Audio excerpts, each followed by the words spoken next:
اللہ کے نبی علیہ الصلاۃ والسلام جب جماعت کراتے، ہمارے اس وقت عام مساجد میں یہ جو اللہ کے نبی کی تعلیمات ہیں بنیادی ایک قوم بنانے کے لیے، وہ تعلیمات تقریباً ختم ہو چکی ہیں۔ تبھی تو ہم ٹکڑے ٹکڑے ہو چکے ہیں، تبھی تو ہم آپس میں نفرتوں اور کدورتوں میں بڑھ چکے ہیں، تبھی تو ہم ان چیزوں کو پش پشت ڈال چکے ہیں۔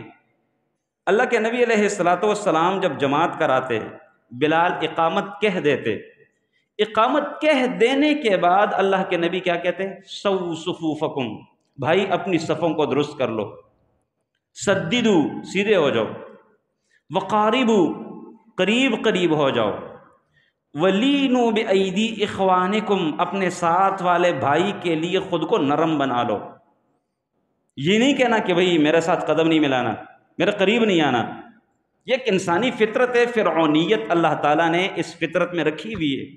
اسی فرعونیت کو ختم کرنے کے لیے یہ بنیادی تعلیمات اللہ کے نبی نے بیان فرمائی ہیں، اور ساتھ میں یہ بھی فرمایا کہ تم آپس میں قریب قریب، قدم سے قدم، کندھے سے کندھا ملا کر صف میں کھڑے ہوا کریں، وگرنہ اگر تم فاصلہ ڈالو گے تختلف قلوبکم، تمہارے دل آپس میں مختلف ہوں گے۔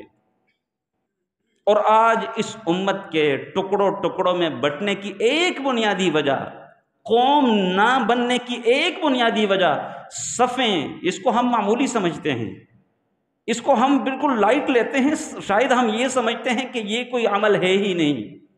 اللہ کے نبی علیہ الصلاۃ والسلام نے فرمایا کہ جب تم آپس میں قدم نہیں ملاؤ گے تمہارے دل دور ہوں گے ایک دوسرے سے، نفرت بڑھے گی، کدورت بڑھے گی، دشمنی ہوگی، عداوت ہوگی۔ لہٰذا ان چیزوں کو ختم کرنے کے لیے لازم اور ضروری ہے کہ نماز میں پانچوں وقت بھائی کے قدم کے ساتھ قدم، کندھے کے ساتھ کندھا ملا کر کھڑے ہونا ہے۔